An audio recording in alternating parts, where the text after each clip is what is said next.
I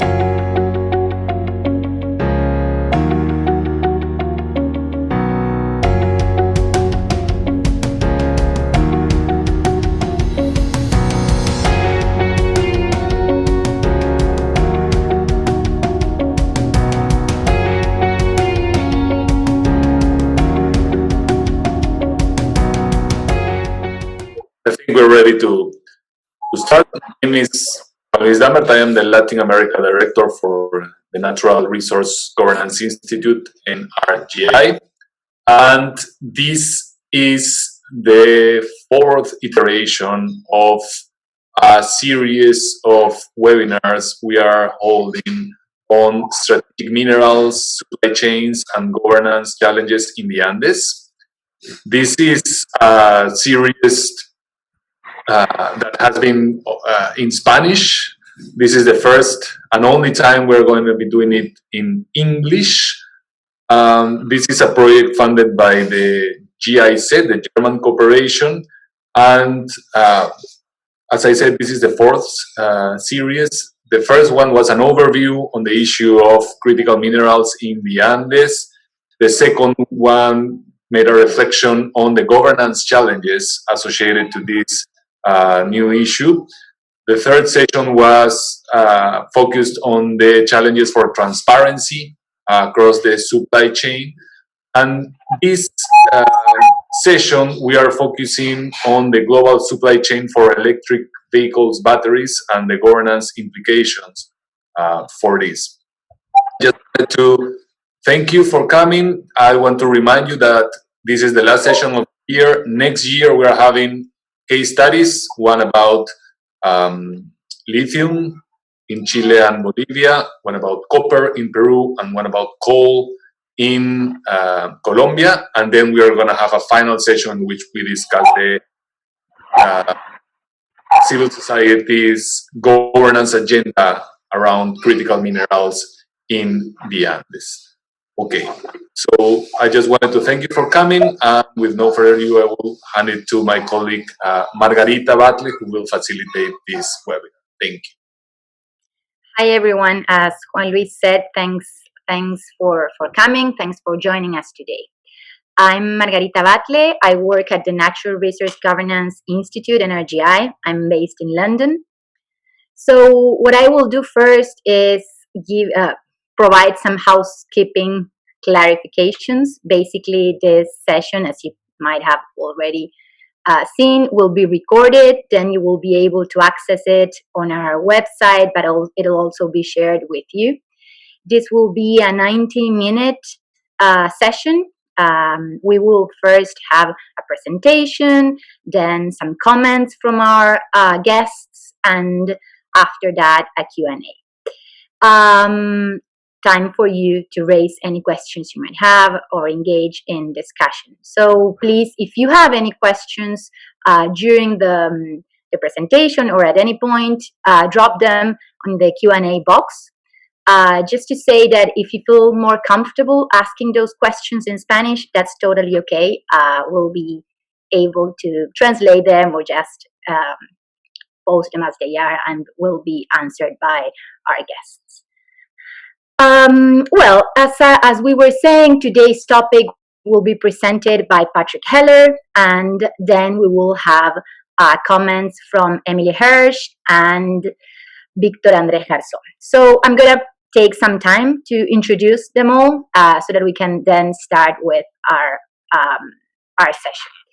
Patrick works as an advisor at NRGI. He has worked on legal reform and governance initiatives in the developing world for more than 20 years for organizations including USAID, the US State Department, the Asian Development Bank, Creative Associates International, and the International Center for Transitional Justice.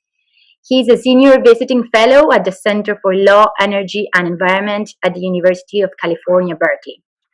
Patrick's work at NRGI focuses on several core elements of natural resource governance, including the management of state-owned enterprises, legislative and regulatory reform, and oil and mining contracts.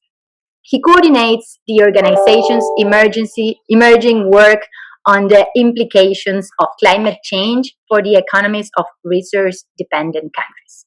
He contributes extensively to NRGI's programs of technical assistance to governments and civil society organizations throughout the world, and to NRGI's capacity development efforts.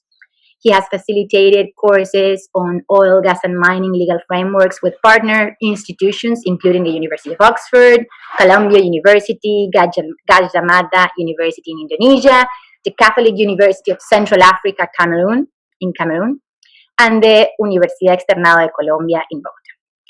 He holds a law degree from Stanford University and a master's in international relations from the Johns Hopkins School of Advanced International Studies. Thanks so much, Patrick, for joining us. Then, as we already explained, we will have time for some comments from two other experts. First, Emily Hirsch. Emily is a managing partner at TCBB Group. She's a well-known expert in the lithium and battery industry. She's the host of the Minerals Manhattan Project podcast and the weekly Recharge video series. In addition, she manages projects in South America for companies in the mining, energy, oil, and gas industries. Her lithium expertise includes project due diligence, country risk assessment, and emerging battery technologies. Emily has given keynote speeches on lithium, energy storage, renewable energy in Latin America, and emerging battery technology at events organized by different institutions.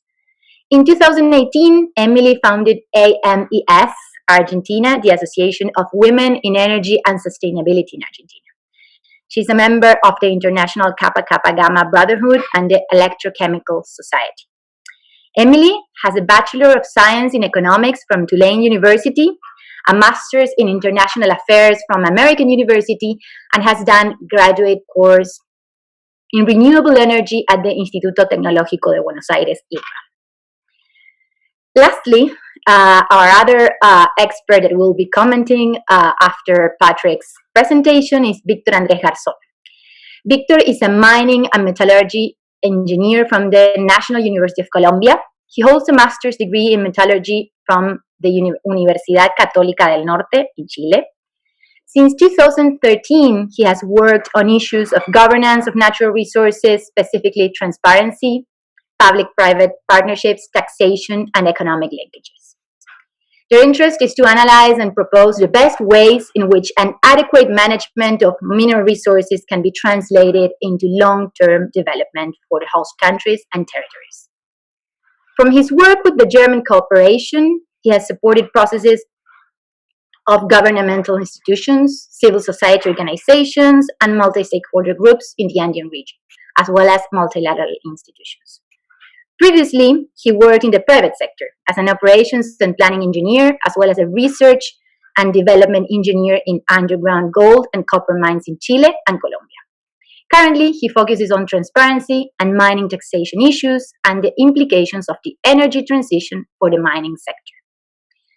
Thank you all for joining us again. We're really glad to have you here as part of this series, as Juan Luis was explaining before.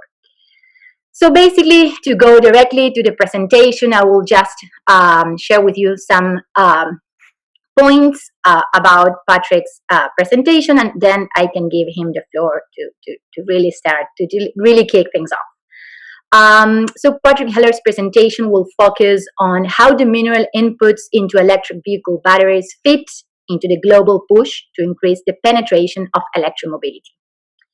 He will examine the particular structure of the supply chains for key battery minerals and the impact of that structure on the opportunities and risks surrounding governance in the mineral producing countries.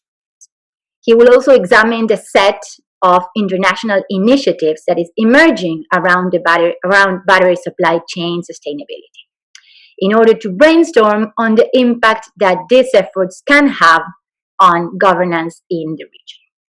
Thank you, everyone. Now I'm going to give Patrick the floor. Thanks so much. Thank you so much, Margarita, and thanks to all of you for being here with us.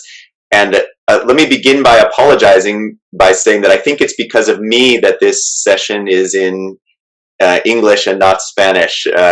So thank you for your patience. I know this is a disruption to what the normal course of the series has been.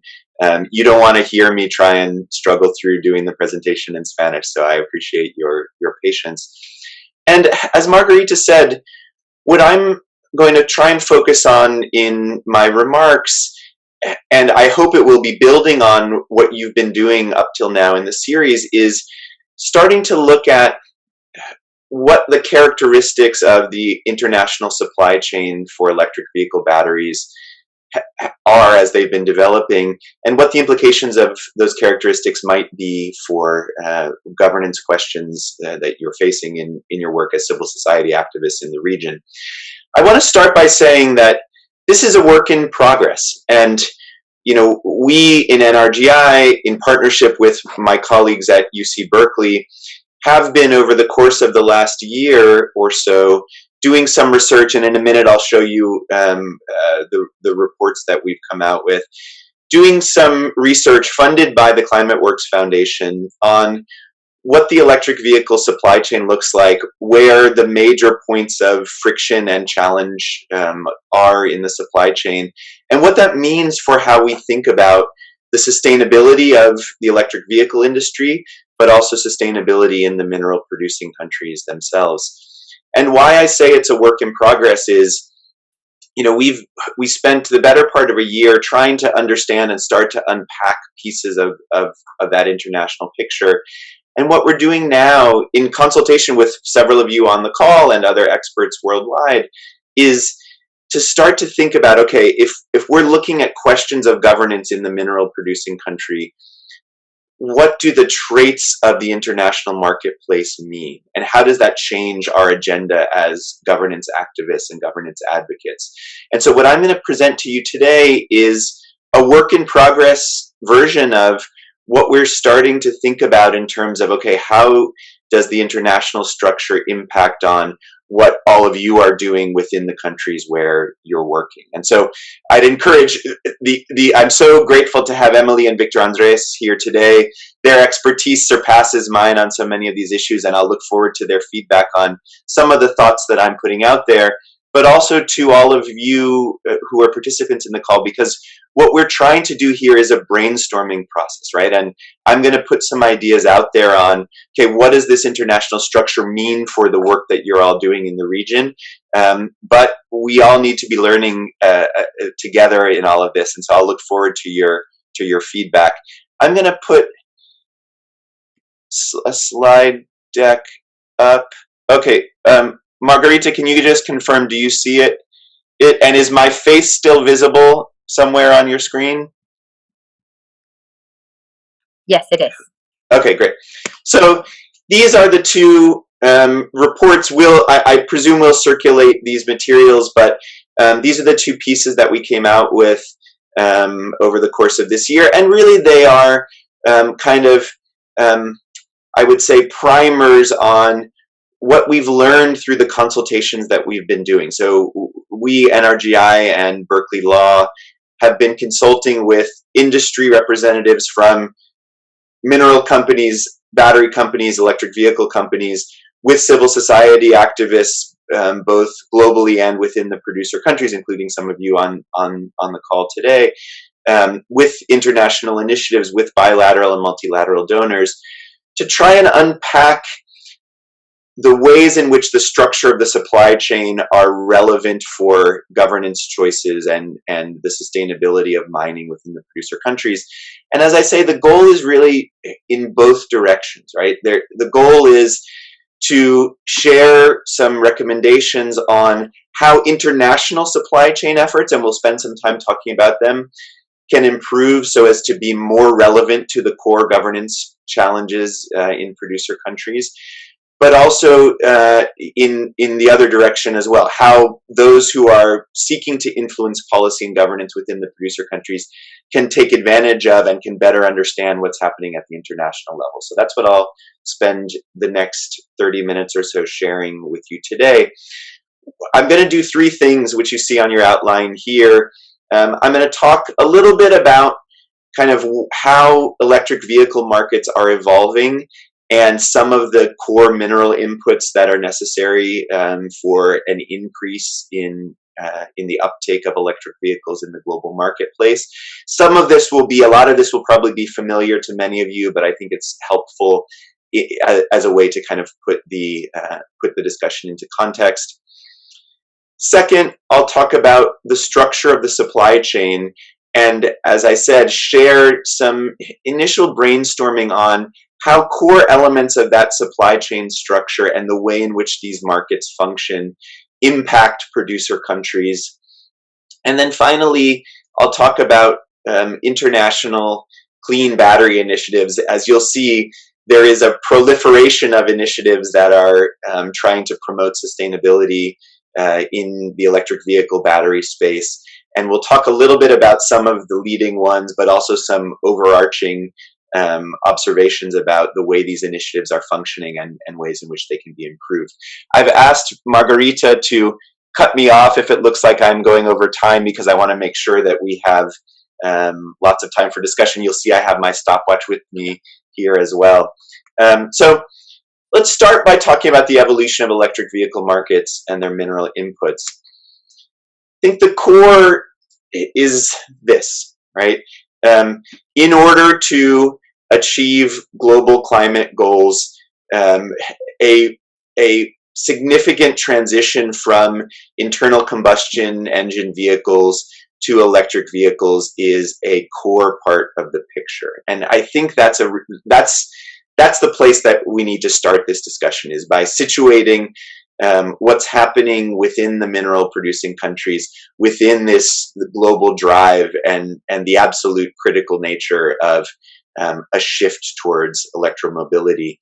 A couple of stats here just to kind of situate things.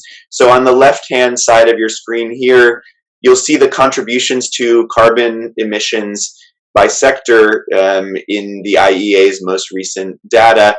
About 26% of all global emissions are coming from transportation. The vast majority of that, around 72%, which you see on the right-hand side of your screen here, is coming from road emissions, right? Cars, trucks, etc. And most importantly, for our purposes, the growth in emissions from the transport sector since 1970 has overwhelmingly come from road transport. So about 80% of all of the growth in transport emissions has come from road vehicles. If the core point here is, if we want to tackle global emissions in pursuit of the fight against global warming, a significant shift away from internal combustion vehicles towards electric vehicles is absolutely critical. This is a big piece of that. So we get the question a lot when we talk about this work. Well, is it really true that today electric vehicles really are cleaner than internal combustion vehicles? This is a point that the fossil fuel industry continually likes to push, and saying, okay, if you look at the overall life cycle emissions of electric vehicles, are they actually significantly cleaner from a climate perspective? And the answer to that question is yes, they are already, and that the gap is getting larger. What you see on your screen here is a graphic from a research organization called Transport and the Environment, which shows the advantages of electric vehicles as compared to internal combustion fossil fuel fired vehicles in Europe. Now, the variance that you see from one country to another here relates primarily to how clean the energy source is, how clean the electricity sources are in different countries, right?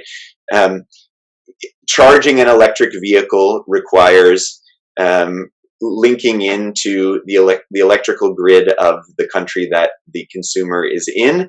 So the cleaner the energy sources are, the electricity sources are in the producer countries, the greater are the climate advantages of using an electric vehicle as compared to using an internal combustion engine vehicle.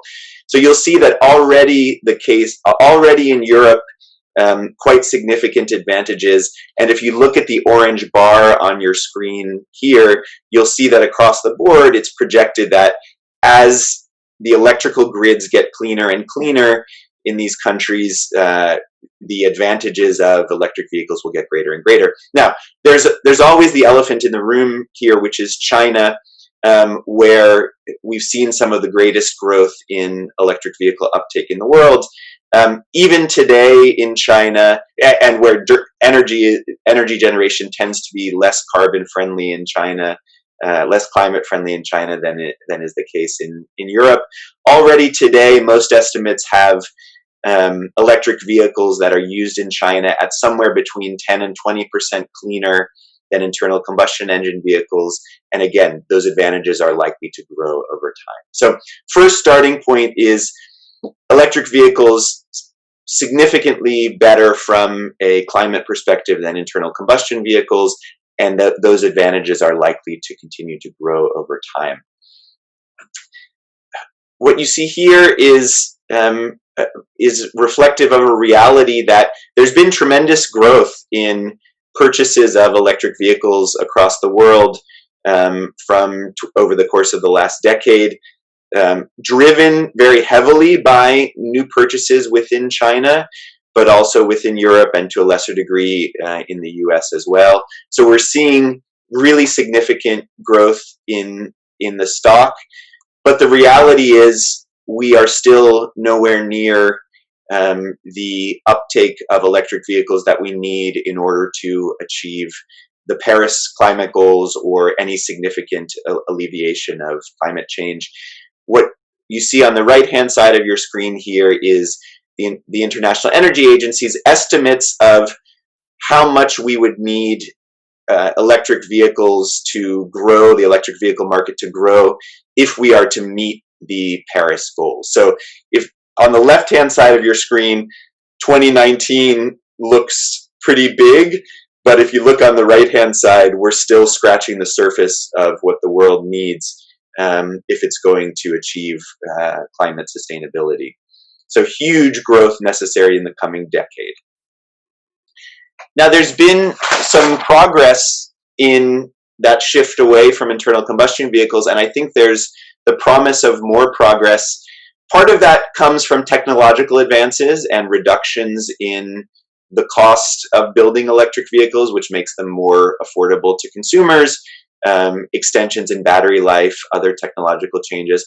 Part of it is policy as well. So we're seeing a growing number of governments committing to either banning the sale of internal combustion engine vehicles outright, including here in my state of California where I live, and other governments which aren't going so far as to take an outright ban, but which are putting in place strong incentives to encourage consumers to purchase electric vehicles and otherwise promote their growth.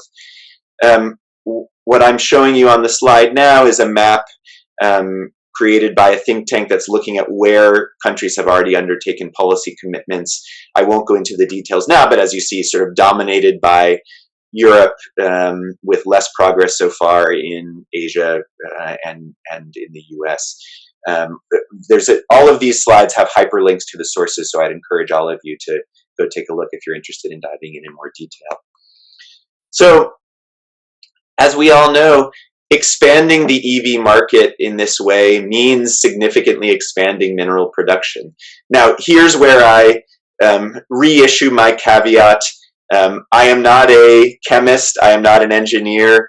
Emily and Victor Andres will know a lot more than me about the chemical compositions of the components of electric vehicle batteries. What I want to note here is that there are a number of different technologies that are evolving, a lot of different kinds of compounds that go into the production of different kinds of electric vehicle batteries. All of them are very mineral intensive. Lithium is an important part of virtually all of them, but depending on which sort of technology a company uses and their advantages and disadvantages of each of these different technologies, the breakdown of different kinds of mineral inputs in them will vary. But the kind of growth we need requires significant growth in production of most of these minerals, no matter how you cut it. Here are a couple of different, I'm not going to go into detail about the specifics of all of these scenarios, but what I want to show here are a couple of examples from different kinds of market analyses of the growth that would be necessary in production of lithium and cobalt, which are the two most prominent examples. What we're looking at are, estimates vary, but what we're looking at, according to most analysts, are growth in the demands for these minerals anywhere between 200 up to 500% over the course of the next 10 plus years. So huge increases necessary under most of the scenarios that analysts of the market have been putting out there. Now, within that, it's difficult to project the precise amount of growth, and there's a lot of variability in the marketplace. And that's, I'll come back to it in a little bit, but that's one of the factors that is particularly challenging for countries that are trying to continue to develop and enhance and make more sustainable their mineral production. We know that significant growth will be necessary, but it is hard to predict exactly what that will look like for the reasons that you see on the slide here. Overall, growth in electric vehicles depends upon the overall health of the global economy. We're witnessing the spillover effects of global economic shocks right now, obviously with the pandemic. The policy commitments on electric vehicles is unstable and unpredictable. And speaking from the United States, I can assure you, or you don't need me to say that U.S. policy around climate change has been unstable and remains somewhat unpredictable depending on electoral results and other forces here in the U.S. There is rapid technological change in the technologies that form batteries, and there's constantly research going on among cathode manufacturers, battery manufacturers, and electric vehicle companies, constantly trying to improve and adapt the way in which they develop the technologies that go into this. And that means that knowing exactly which minerals will be most in demand can be challenging and can be difficult. In particular, and I'll come back to this in a little bit, the supply chain challenges related to cobalt are prompting a lot of research in the industry on how to make batteries that use less cobalt. And to the degree that that research is successful, that will have spillover effects into other minerals as well. And then the last factor here is there's uncertainty around the pace of uptake of battery recycling. So if batteries are significantly recycled and can be put back into the marketplace, that will at the margins impact how much mineral demand is necessary to build new batteries. There are big pushes in some quarters to increase significantly electric vehicle recycling. I would say there hasn't been a tremendous amount of progress yet in implementation of these recycling programs. And so there's a lot of uncertainty over what will happen in the next 10 or 20 years and what impact that will have on the growth of mineral markets.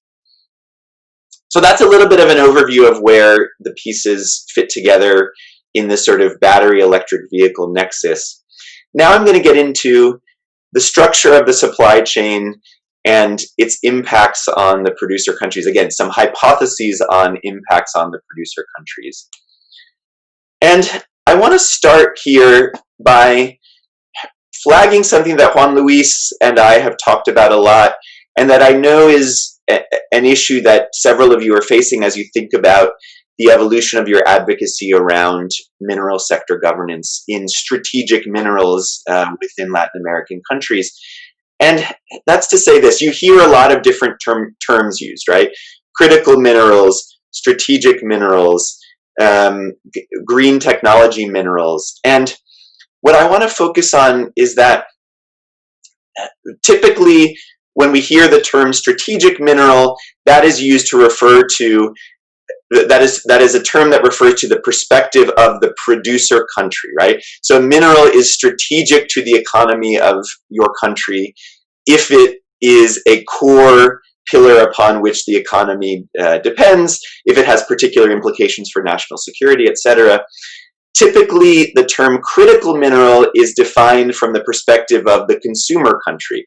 Minerals that are necessary for the growth of certain industries and in which there are risks that supply may be challenged. And therefore, the consumer countries are trying to develop policies to kind of emphasize or shore up their supply.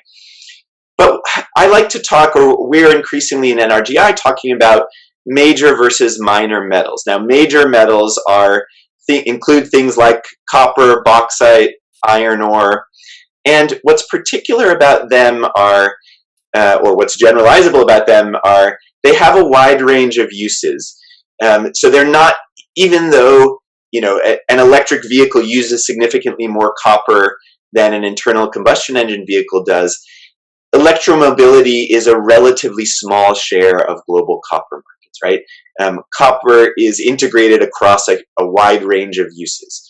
The markets for these minerals are mature, meaning they are commodities. There is a relatively transparent way to sort of see what the value of them are on global exchanges where they tend to be traded. Supply of these metals is relatively abundant, and usually most of them have a wide range of sources, so they're produced in lots of different places, and they can typically be transported and stored easily. Now, if we talk about minor or more specialized metals, cobalt, lithium, other kind of clean energy metals that go into a lot of these technologies, I think it's important to emphasize that in some ways the markets for these minor metals are much more specialized, and Emily and Victor Andres can provide more input into this, but their use is much more limited to certain dominant outputs, and the way in which the minerals are extracted and processed means their chemical composition tends to be tailored, right? So a particular grade or composition of cobalt can be used for a particular type of battery. And there are generally a smaller number of players in the marketplace here, which means that those two factors together means that they are not just traded on global exchanges in the same way that the major metals are. And then the last factor here is that for a lot of these metals, transport and storage can be particularly challenging. And I'm going to come to what some of the implications of that are.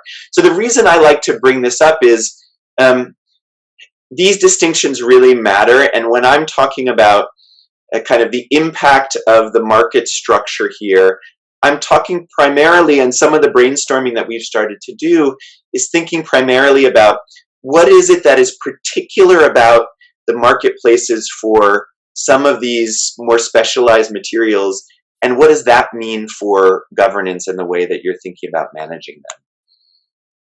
So what you see here is a very simplified depiction of the supply chain structure, and I've highlighted cobalt and lithium here in part for some of the reasons that I cited before. And there are a couple of things that I want to focus on, and I'm going to come back to them throughout this next section of the presentation. One is that from the raw material stage through the refining stage, and then into the manufacturing of battery cathodes and anodes, the inclusion of those in cells and battery packs, and then into the vehicle manufacturing stage, there are a number of bottlenecks. And what I mean by that is there's a pretty small number of players, and the industry kind of goes through those players. That matters a lot, and or at least I hypothesize that matters a lot for countries that are thinking about how to manage their mineral outputs in a sustainable way. Some of the factors here that matter. So there are bottlenecks in the supply chain, as I say, a concentrated number of players, And what I want to highlight here on the in the graphic that you see is a huge share of this market passes through East Asia, but in particular passes through China. And as you see here, the midstream, so the refining of the chemicals, the manufacturing of cathodes and anodes, and the creation of battery cells, that is really dominated by Chinese companies, and a lot of that takes place within China itself. Huge implications, and I'll come to some of that for kind of what the options and what the needs are for the producer countries. Second, as I mentioned, the mineral outputs are highly linked to specific uses. So you can't just, you have to develop the lithium that you develop and sell, the particular chemical composition of it can be used for certain outputs, can't be traded in the same way as copper would be on a global exchange. And again, Emily has so much expertise on this. I hope she can help elaborate and clarify on this point as well. The prices, because there isn't this sort of trading in international marketplaces in the same way, international price mechanisms are not as well developed. You're starting to see some global listed prices for certain kinds of cobalt and lithium contracts, but it's not the case that, as you can do for aluminum or copper or iron ore, you can say, okay, it's very clear what the particular value of my output is. And as I mentioned, a lot of the value is lost in transportation and storage. So these can't be just sort of stored or warehoused indefinitely. The link between the mineral output and all of the stages that come next have to be fairly tight. So what does that mean for governance in the producer countries? One is that monitoring the sector and regulating what the value of it is can be a real challenge. So getting a good deal out of this sector, knowing what the country's output is worth, is less transparent than is the case for the major metals. Planning can be unpredictable because of all of the things that I've mentioned, right? It's harder to know, there's more factors determining where the market is going. And therefore it is even harder than is the case for more traditional metals to understand and to plan around, okay, what's the value of this going to be? What does the marketplace look like? The contractual relationships carry particular weight over the long term because production at the mine site is so closely tied to what is happening up the supply chain. The geopolitics in all of this matters a lot, and you know the desire of Western governance to reduce the dominance of China in the marketplace means the mineral producing countries are getting fierce and intense lobbying from all sides to tie up supply in particular ways. And I want to note that value addition, because things are so specialized, because transportation and storage can cause problems, because there is a real energy intensity of production, it is more difficult to add value in a lot of ways in for some of these specialized minerals than is the case for more traditional minerals. I'm just looking at the time, and I'm going to go through the rest relatively rapidly to make sure we have time. The next factor is that the industry is really in flux, as I've said, and in particular, we've seen big assets changing hands, particularly in cobalt. So one of the biggest cobalt mines in the world, the International Mining Company, that Freeport-McMoRan, which was the sort of holder of a large share of the assets, recently sold its stake in that cobalt mine. There are prospects of other assets changing hands among players in the space at potentially a rapid pace.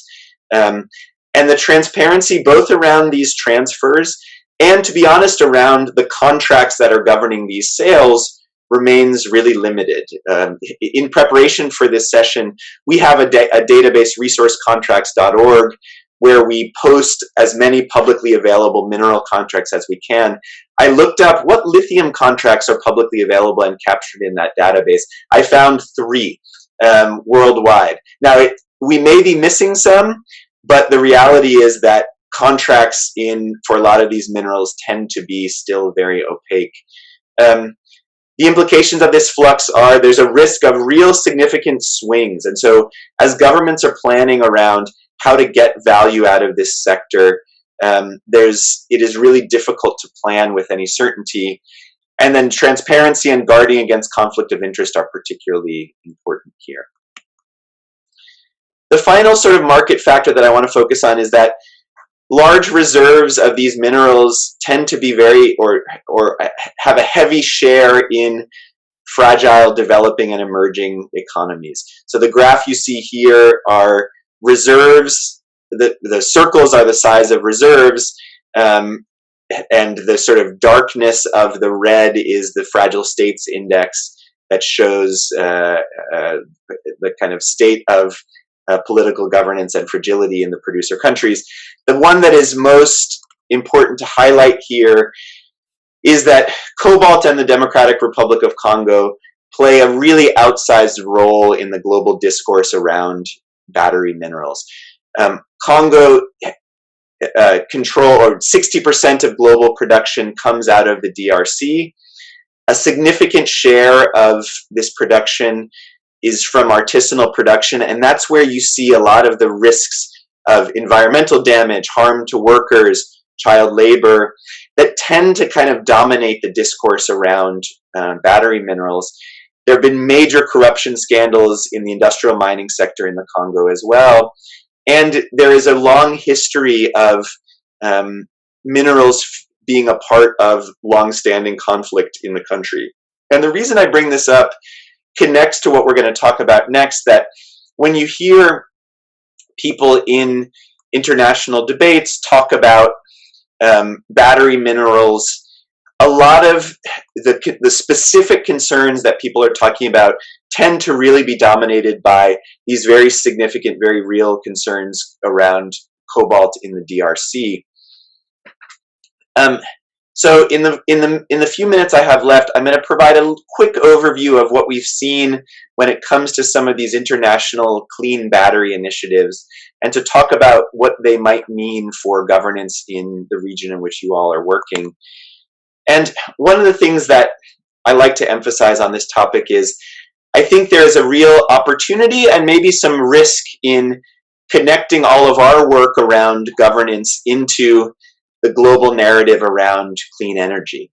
I think the opportunity is there is a real drive to, and including real consumer interest in promoting greater electric mobility to tackle the global climate crisis. And consumers are increasingly paying attention to the supply chain that is generating electric vehicle batteries. And I think that generates for us as global governance activists, and as activists within particular countries, I think there's a way to capitalize on that to help in the push for meaningful reform and long-term sustainability, both in the kind of specialized minerals and metals, lithium, cobalt, etc., but also even as they connect to traditional minerals and metals where there are kind of long-standing governance deficits that we can help use to encourage reform. There's a piece of this that I think we all have to kind of be conscious of and to think about as we continue to engage in our work, which is fossil fuel interests are very enthusiastic about using the very real challenges related to battery materials as a way to kind of fuel propaganda campaigns to say, the shift away from fossil fuels is really not that important because look how bad things are on the battery front. And I think it's important, I don't have the answer, but I think it's important for all of us in the work that we're doing to kind of remember and to be reminding people that governance of fossil fuels is no better and in some senses is worse, and to think about the way that our advocacy around minerals connects to the need for global environmental shifts. I'm not, just as a function of time, I'm not going to go into detail about all of these international initiatives. I've put a bunch up on the screen here. Really, I could have had 50 logos on here because there are a huge and growing number of international initiatives that are promoting greater sustainability in the battery supply chain, and these initiatives are, many of them, very serious. They come with a lot of thought and interest aligned with them. it's possible to do a little bit of categorizing. And what we want to do, we've created this taxonomy, but we need to still fill it in sort of helping people look at, okay, how do these different initiatives map on, right? Some are tackling human rights only, others are tackling labor issues, others are tackling environmental and economic justice. They come from a wide range of participants. Some are strictly government-focused initiatives, others are industry dominated, and they work in a lot of different ways, right? So some of them are binding legal constraints, others are kind of consumer-facing certification schemes, others exist more as a way to kind of share information and inform practice as it evolves. But what I want to focus on, and our report shares some more detail on this, as you all as Latin American activists are thinking about these initiatives and what they might mean for the work that you're doing, I wanted to flag a few of these overarching observations. One is that it's become really clear that there are a lot of initiatives. I don't think there's a need for more initiatives, but there's definitely a need for better coordination among the initiatives. And that connects to the second point that on the slide here, which is that what we've seen across the board from activists we've talked to, from companies and from governments, is it's really a challenge to figure out, okay, where do I invest my resources? I'm getting calls from 10 different initiatives, and I don't have the time to figure out where do I actually invest and where do we really make a push. That connects to the third thing that you see here, which is that many of these initiatives have a lot of thought has gone into them, but enforcement and sanction has been really weak, and there's a need for them to develop kind of greater teeth. Fourth, most of these discussions are dominated by things that are going on in Brussels, in Washington, in Paris, and there hasn't been enough investment in many of these cases to discussions that are happening with stakeholders on the ground, including some of the stakeholders that you are all working with very heavily in your work. Fifth, we tend to see still real silos between those who are working on human rights, those who are working on environmental justice, and those who are working on governance and transparency. And obviously, we in NRGI believe all of these things are very closely interconnected, and there's a need to break down the silos.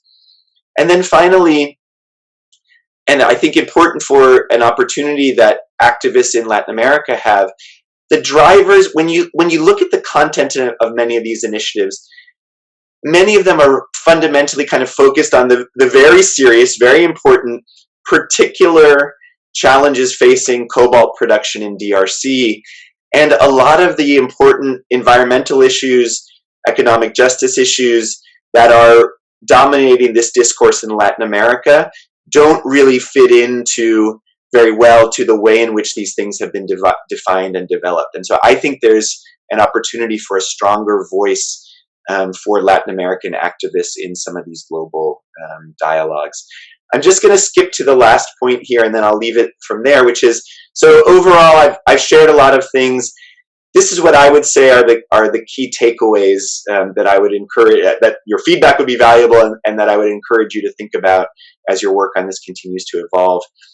One, and I'm just going to read them. I know Margarita will tell me this is bad training practice, but I'm going to read them just so that they can stick in your mind. One, the market structures for critical minerals create several specific challenges to effective governance in the producer countries, and that a detailed assessment of the market for each mineral is essential. I've generalized a lot today, but in setting policy and governance priorities, it's important to actually dive into the specifics of different mineral markets. We're starting to do that with some research that we're doing now in NRGI, but we want to continue to work with all of you as we think about, okay, what is particular, not even just to lithium, but to this type of lithium, right? Or what is particular to this other mineral, and how does the country need to think about that as it sets a sustainability agenda? Second, the growing consumer interest in making clean batteries clean can help generate leverage for reform to increase sustainability. So take advantage of this international drive as a way to continue to get support for and to drive the reform agenda in the places that you're all working. And then third, the point that I made just at the end here, civil society groups from the region can help fill gaps in the inclusiveness and the content of leading battery sustainability initiatives. There should be an S there, sorry.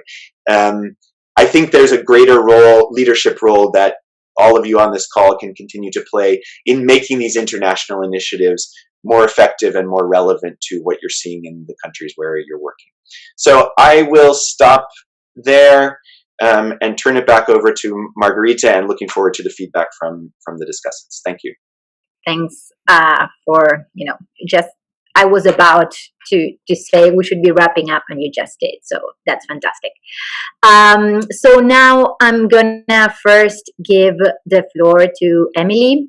But first I wanted to flag that it would be great if you can start sharing any questions you might have on the using both or either the Q&A box or the chat. We already have a couple of questions for Patrick. So yeah, those are questions that all of us are seeing, so it might also structure the conversation from now on. So Emily Hirsch, you're to all right. Hi everybody. So there's a guy cutting the lawn next door. So I apologize in advance if it's terrible and you need me to repeat what I'm saying, just let me know.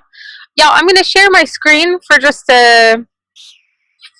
while I'm talking, just to have something in the background. I've got a real short, not even a actual presentation. It's just while Patrick was talking, I pulled together a few kind of background slides to talk about. So I wanted to first of all kind of just let everybody know that, it's Thanksgiving tomorrow in the United States. And I am spending the day taking care of my niece and nephew who are 4 and 6. And it is my job to keep them occupied for a few days. So I decided to make some piñatas, which if anyone's ever made piñatas, it has a very straightforward supply chain, if you will, where you got to make a balloon, you got to cover it up with glue and paper, you can decorate it. It then has to sit around for about 2 or 3 days. Then you pop the balloon, you fill it up with candy, you can paint it or whatever, and then you can smash it. But right now, my niece and nephew are a little bit mad at me for 2 reasons. One, they are upset with me that they will not be able to make perfect unicorns and deer the first time we make balloon piñatas. And the second thing they're very upset with me with is that it's going to need to sit for 48 to 72 hours before we can smash it. And they're blaming me.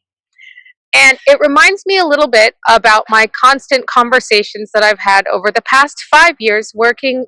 I've been living in Latin America for the last 11 years, but specifically the last 5 to 7 years when I've tried to talk to policymakers and government officials about this idea that a country with a lithium deposit should be making batteries.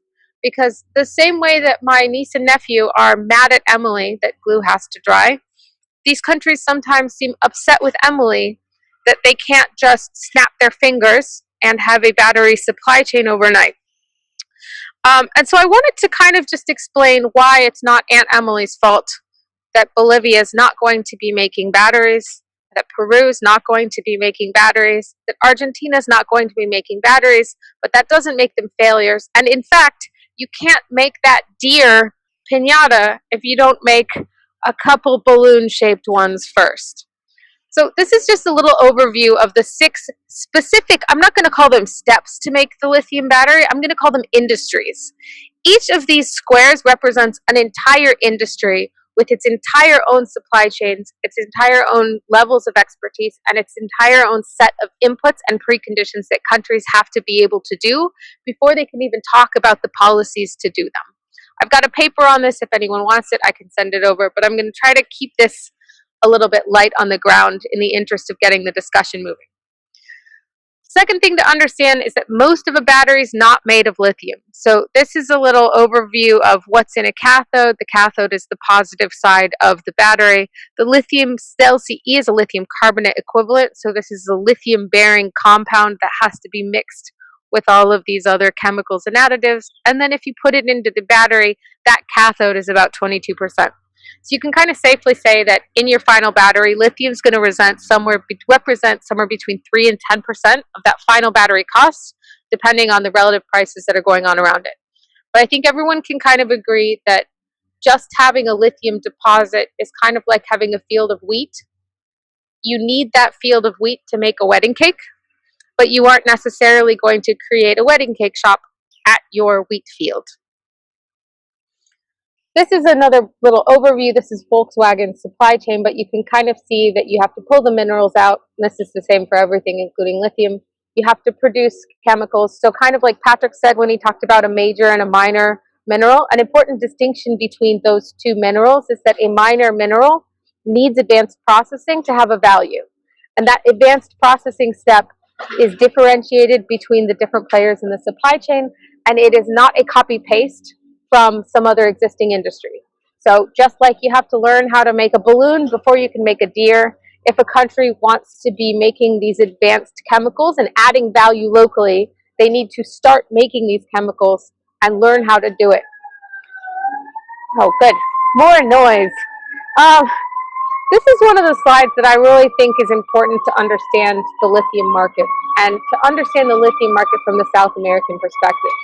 Chile and Argentina are already both important players in the lithium supply chain. I'll wait till this catastrophe resolves itself. Let's look at these circles. So one of the reasons that there's a lot of interest in the lithium supply chain is kind of along with what Patrick was saying, that the market is growing at an exponential rate to meet the demand for lithium-ion batteries.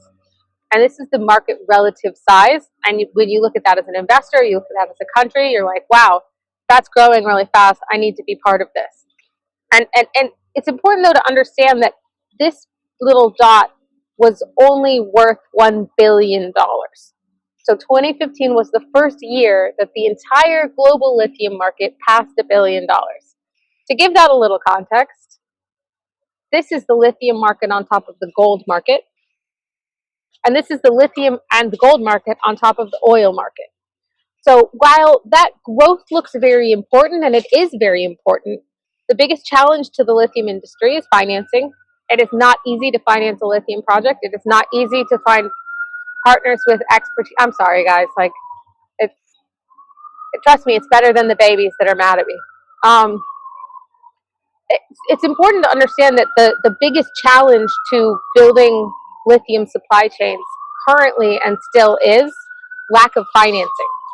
And finding companies willing to write $500 million checks to build new lithium projects, especially in Latin America, especially in today's environment when we're seeing political uncertainty kick up in Latin America, especially when we're seeing policymakers in Latin America demonstrate willingness to change and lack of understanding of just how complicated this industry is.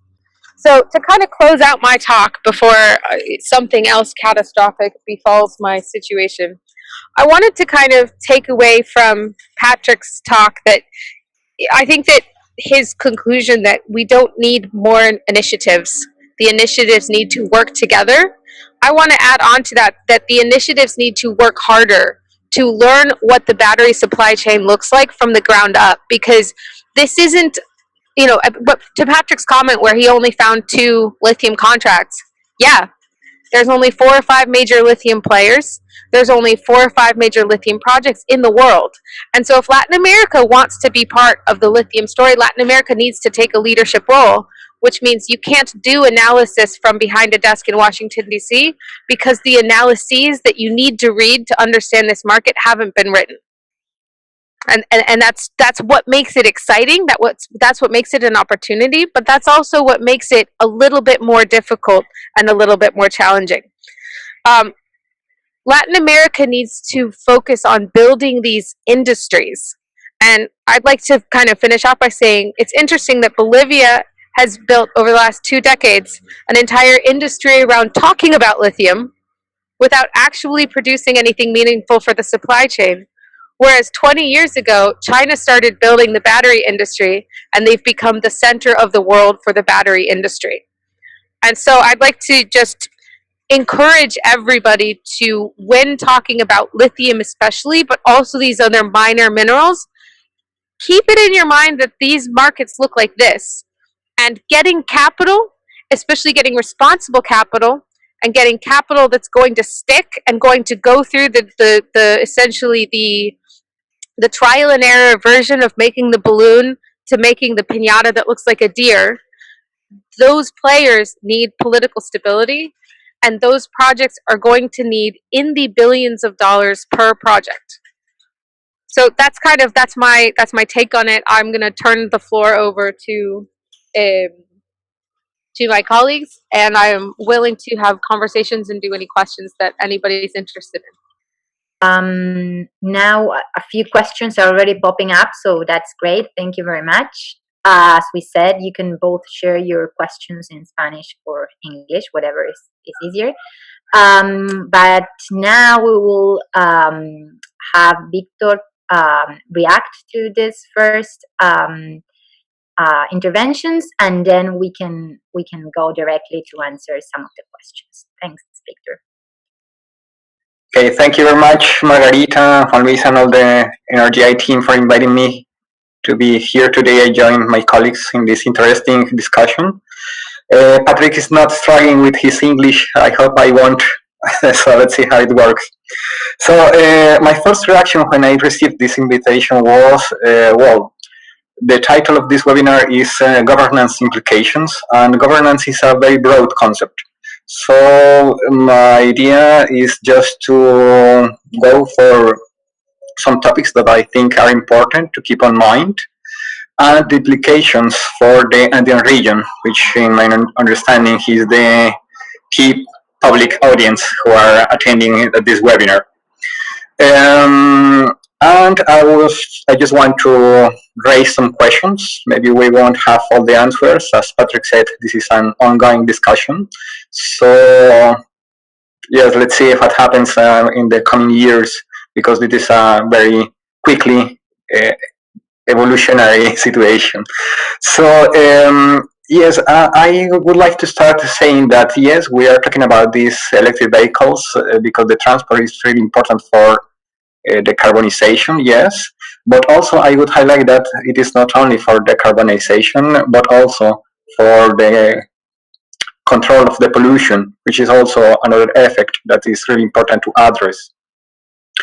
And yes, the lithium-ion battery is a family of batteries, as Patrick said, and I was really happy seeing that chemical names in his presentation, because it is important to keep in mind that it has different properties, each compound, and this battery has replaced other form of batteries due to its capabilities and because it can run and power a car, which is what at the end of the day is looking for, because the idea is to replace the oil or diesel or gasoline for this other purpose. But we already have experience and expertise with batteries. We have the lead acid battery, which is the common one, which everyone can find in a car or other applications. And yes, the landscape is really challenging because for one side there's rapid technology changes. On the other hand, there's a lot of expectations around these clean energy minerals because it will be highly mineral intense.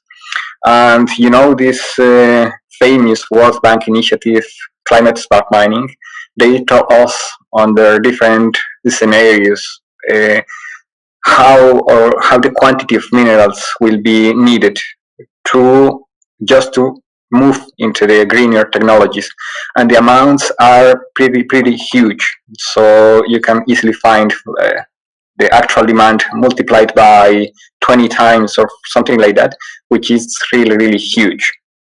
And I would like also to highlight that we are not talking just about lithium and cobalt, but there are also other minerals that are really important for that transition. For example, nickel, and for example, graphite. And keep in mind that graphite is carbon. Yes, is one of the two mineralogical forms of carbon. The other is diamond. So it is really exciting to see how the Mother Earth gives us these challenges on the floor. And yes, I entirely agree with Emily when she highlights the necessity of give a proper floor for the investment, because without stability and without proper conditions, the investment won't take place. So the question is how to properly benefit from those mineral rents that are expected. And this is the classical governance issue. So we have to think in progressive and fair tax systems and so on. So let's see how the government responds against that. So I would like also to highlight that electric vehicles still being pretty expensive goods. Yes. As Patrick told us, showed a really cool map, and you could focus and see that all the electric vehicles facilities and bans are concentrated in rich countries. So I made a personal exercise here in Chile, where I live, and an electric car is more or less 2.5 times more expensive than other car, combustion car with similar characteristics. So it is also important to keep in mind that yes, it's still being, it is for one side needed for these decarbonization goals, but on the other hand, you have to keep in mind that it is still expensive. And also because the battery has a significant part of the car cost into its cost structure. So the question and the expectation is to see how fast will fall the cost. You can find some information in many sources about how quickly are dropping down the cost for the electric vehicles. And let's see how far it materializes, because today it will be and still difficult to a normal person to prefer electric vehicle over a normal one, more or less in countries like ours, which we are not rich countries and we won't have the possibility to offer subsidies like other rich countries does, like the US or tax credit offers tax credit, or other societies like the Netherlands, Norway, Germany. So let's see how it develops. And yes, the first question I would like to raise is how to allocate properly and efficiently public funds in the decarbonization initiatives. And the other question is there a significant market for these electric vehicles for now, outside Europe, outside North America, and outside some rich countries in Asia? This is an open question, and see how fast the market develops. Other thing I would like to highlight is the technological challenges are really huge, and of course there are many things or many perspectives you can have around that. We are talking about to make better batteries, so to increase their performance, but also we are talking about looking for new technologies. So the replacement risk is a fact, and as Patrick told us, many battery makers are looking at a solution for cobalt, for example. So it is a real possibility to replace some components of the battery. Let's see how fast this research goes. But it is also important for the host countries to keep in mind that today the market seems pretty big and promising, but it depends on how the technology evolves. Also, there's another risk, and this is about recycling. As Patrick tells us, there's a lot of concern on how to recycle these electric batteries, because it is not clear that all the battery can be recycled, and this is the same concerns and questions around the other green technologies. So you can see, for example, for solar panels, that there's a lot of concern and questions on how to recycle it. And it's the case also for the wind turbines. So it is also a field for research, a field for people who is interested in working with that make an apport. Yes, and Patrick already known as these very interesting alliances that were built in order to address these governance issues around the value chain. I just can name the Global Battery Alliance. This is in my opinion, the biggest one or the most famous. We are talking of more than 40 enterprises that are working in that field.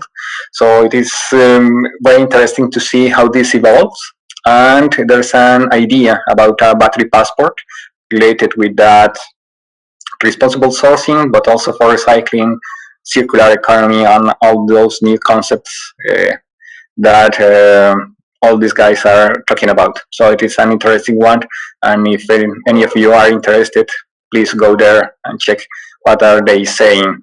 Also, the London Metal Exchange has a lithium and electric vehicle battery materials initiative, and it was to address one of the most problematic issues in lithium market, which is pricing. As Patrick said to us, yes, this is a big concern because it is not the classical metals market, it is another thing. And today, what you can see is that there are several qualities, and for that, it is really hard to set a spot price. But it is trying to develop. So let's see what the London Metal Exchange offers to the market.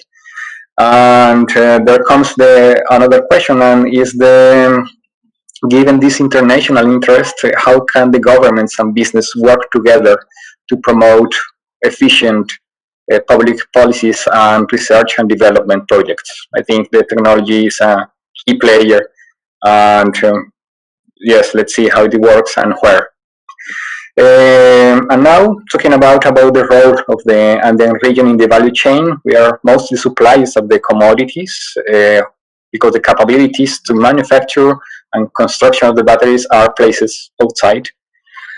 However, the beginning of the value chain is really important, of course, and today we are facing, as a region, and the industry is facing, a growing responsible production needs and concerns, and the clients are often looking and pretty aware of where the resource is coming from and how are they produced.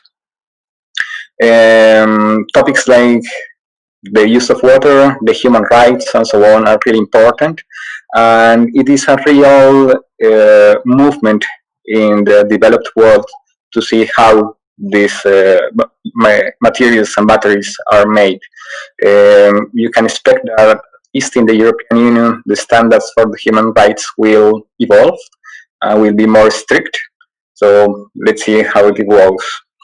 And some other stakeholders expressed their concerns about the environmental impacts of lithium extraction in dry zones like the Atacama Desert here in northern Chile. You can find many press releases trying to say that situation. The internet is full of useful material about that. So maybe later I can give you some links, some useful links for those who are interested. For the cobalt side, Patrick already told us what's the situation.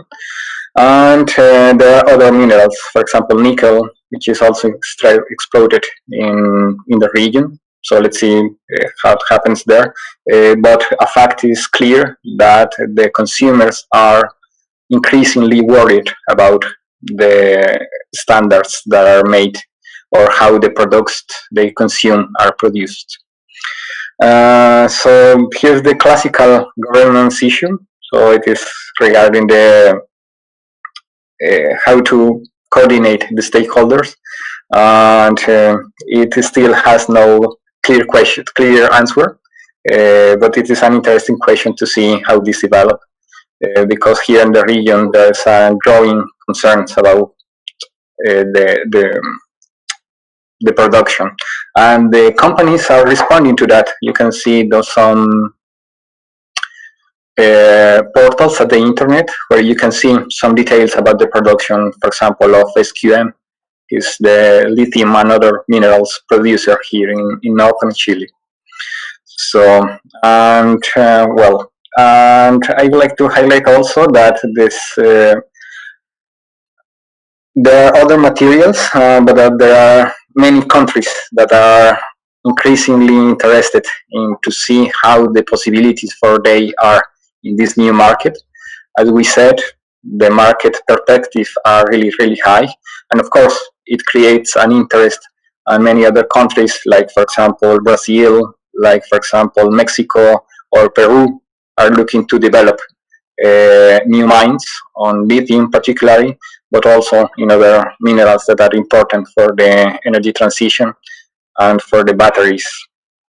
The market is quite sensitive. You can remember, for example, when Mr. Elon Musk said the statement of self-produced lithium in Nevada, and the markets were really, really nervous.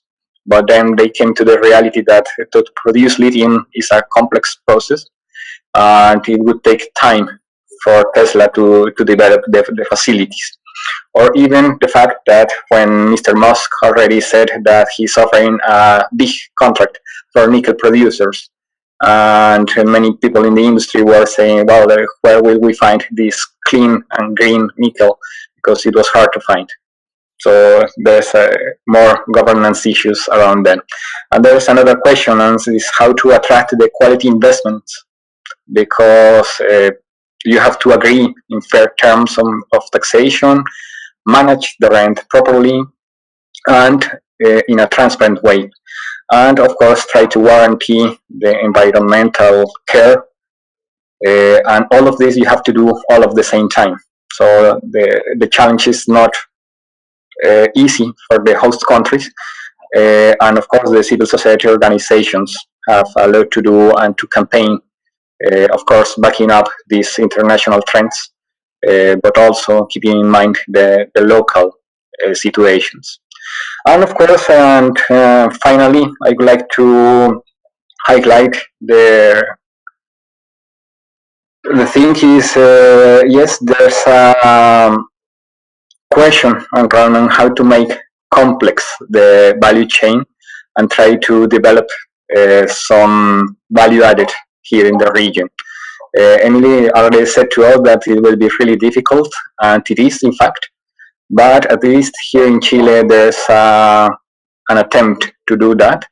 It was here a public auction in 2017 or 18, I don't remember the year, to try to establish a Center for Clean Technologies here in the country. And now the process is open, and is expected an answer from the regulator in the coming months.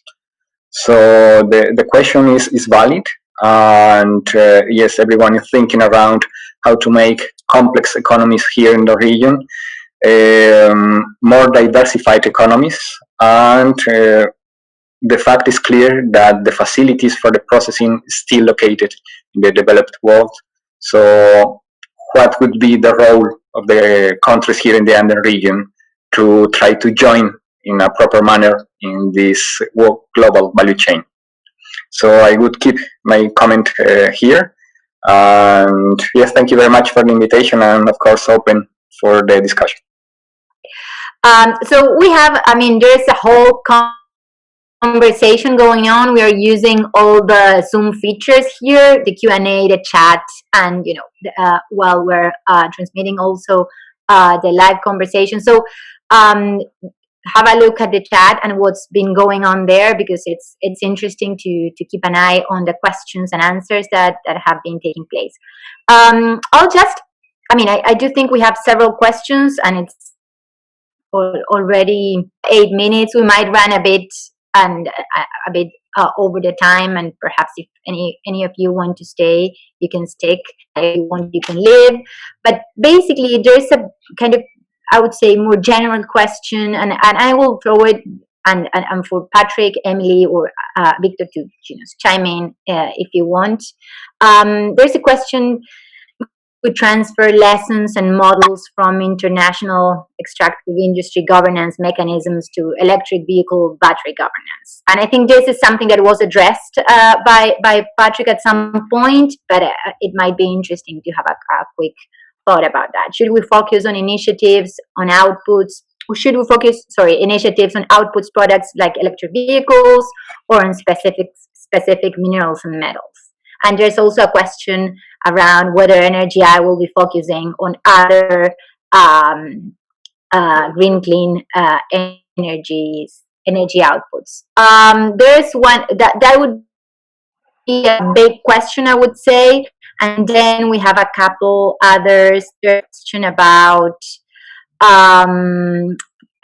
East Africa, well, in Tanzania, where they have vast natural and gas.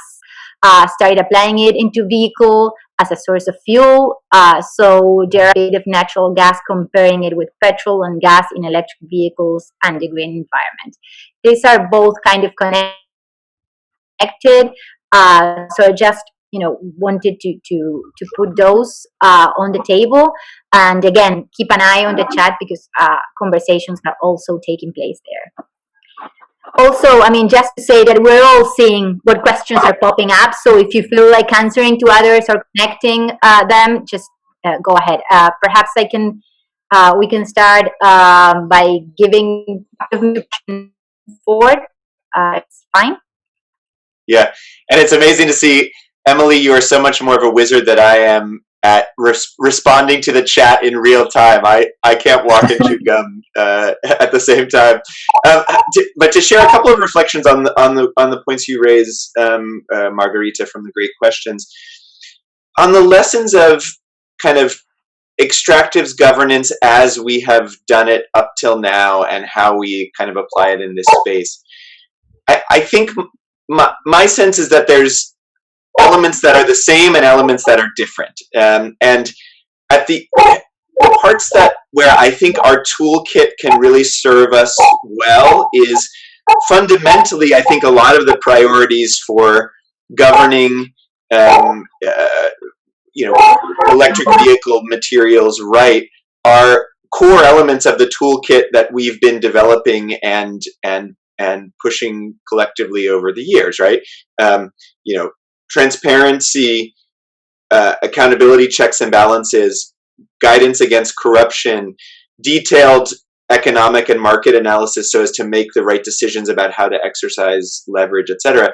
So I think that we don't need to think of this as we're starting over when it comes to extractives governance. I think the big difference, and I think it's an opportunity and a challenge, is for at least some of these materials, the linkage between kind of consumer-facing pressures and what's moving down at the bottom of the supply chain is tighter, right? And there is an opportunity, I think, to exercise some of what we're getting in terms of pressure from consumers on, how sustainable is the production of these materials, in a way that can be applied back to, what's happening down the chain somewhat more directly. It's not perfectly seamless, but somewhat more directly than has been the case for oil or tin or iron. And so I think that we as a sort of extractives industry governance movement need to get a little bit smarter about thinking about that consumer-producer nexus than I think we have traditionally done in the past. So there are challenges and there are opportunities there. For me, it connects a little bit to Kendra's second question, which you also raised, which is, so are we thinking in NRGI about kind of campaigns or work around not just electric vehicles, but about wind turbines and other clean energy materials? And my answer is, I think that we should all leverage the important focus on and the push for an increase in production of the material foundations of the clean energy revolution. We should all leverage that as a way to make sure that there is sufficient attention being paid to governance as a part not just of serving the needs of the people in the producer countries, but also maintaining stability in the supply chain. And so I think that to some extent, we should leverage the interest and the real drive for an increase in the production of these materials. The part that is trickier for some of those other inputs, aluminum, for example, is, when you start to get into what is a major metal, then the governance and the particular economic nature of that mineral market might not look too different from what it's looked like before, even if there is a projected increase in demand. And so that kind of comes back to one of the points that I raised earlier, which is I think we need to become more sophisticated in the way that we are looking around governance of specific mineral and metals markets rather than just trying to apply a general or generic toolkit across the board. You have my apologies. I've run around yelling that the industry needs a checkbook, not a guidebook. But to kind of show the positive sides of some of these best practices conversations and some things that can be learned from other industries, I think that good governance toolkits and a lot of the tools that the NRGI has developed are a really strong place to start a conversation, and to start a conversation between communities, between industry, and between government. And then from that beginning of the conversation, each specific situation will develop the way that it's going to develop. The tools that the good governance tools are not a checklist, but they're the points at which different people who have different incentives and different backgrounds and different goals are going to be able to begin to come together to build something together. When I was in Canada in February, I talked to a company who I knew had a little trouble with their community or the community that they're trying to work around. And they gave me a 10-minute lecture about how it was just 2 guys and just 2 guys and just 2 guys. And I asked them, what are those guys' names? And they said, well, we don't know. And I said, well, maybe that's why they don't like you. And it's a joke, but some of the tools for governance and the tools that the NRGI is developing are geared towards helping different players and different stakeholders understand better where the other ones are coming from and begin to build a sort of a strong foundation. Because, as I think that more and more people are understanding when it comes to mining versus something like oil and gas, when you go in and start an exploration project for a critical mineral or for even any of your traditional minerals, you're talking about, best case scenario, 7 years before you even begin to construct a mine. And then at the end of that 7 years, you're talking about 3 or 4 to build it.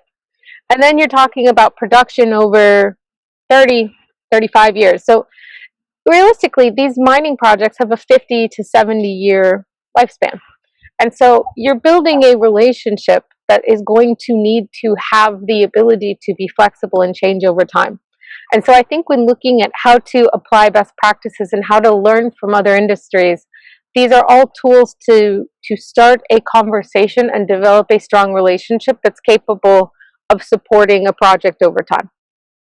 Well, thank you very much. Just a few comments. Well, I strongly agree with Emily. Yes, you have to keep in mind that mining is a long-term business. So you will be a neighbor of a community for many, many years. So you have to, it's better to live with a good neighbor that rather than other you have problems every day. So, but it is known from maybe the last 30 years, it is still problematic. So I would like to add that the manage of expectation is also important, because as we said, there is expected a huge increasing on the demand side. So it generates a lot of expectations. And maybe some, not only communities, but stakeholders are interested in, of course, see how they benefit from this new demand scenario. And I think it is normal, but it is very important to keep in mind and to have an open and transparent discussion, and to see that, yes, on one side you have to attract the investment, on the other be aware on how the minerals are produced, and keep a balance, because it is very important for the nation, for the countries, to have the rents because there are needs on health, on education, and so on, and it must be fulfilled. So, and there's a question from a colleague in Africa about the gas cars.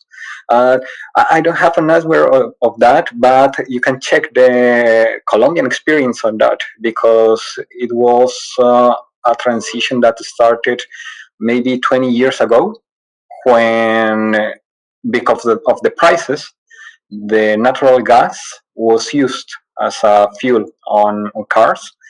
And I don't know how it impacted in, for example, pollution or environment, but it was a really, really huge amount of cars that were transformed into this other source of fuel. So maybe you can check that experience. Yeah, because here in the region, in the north side of South America, as you know, we have hydrocarbons deposits. And Colombia has a lot of gas, so it was useful for the country to exploit that and to give the gas for the transport sector. Thanks, everyone. My connection is a bit unstable, as you could already see. So if I'm fine, then I'll close. If not, Juan Luis will. We have a lot of questions that were popping up as we were talking, so perhaps we will share those with you, and we can find ways to share some answers with participants. They are also asking for some of the material that was mentioned at different points during this session, so it would be great if we can find a way to share those with them. Well, I just wanted to say thank you very much to all of you. I think it was a great session, a lot of discussion, a lot of other things to continue talking about, but it's already 5 minutes. We're 5 minutes past our time. So I don't know, Juan Luis, if you'd like to close this, invite people for the next. Thank you, Margarita. Thank you, Patrick, Emily, Victor Andres, for these great contributions on this topic, and to everyone who managed to attend, for their questions, their feedback on the chat, and just for being here. I think this is a conversation that we haven't finished in this hour and a half. It's to be continued, of course. I would like to say that this is going to be uploaded to the website and to our YouTube channel as well. We'll make sure to put subtitles in Spanish for those who are unable to understand English, or rather see the subtitles in Spanish is better for them. I would also like to say that next year we'll have a session specifically on lithium in Chile and Bolivia, to see how these dynamics are playing on the ground in these two countries. So this is to be continued, and we'll keep in touch. And thank you very much to all the persons who attended all this series, and we'll see you soon. Thanks. Have a nice day. Bye-bye.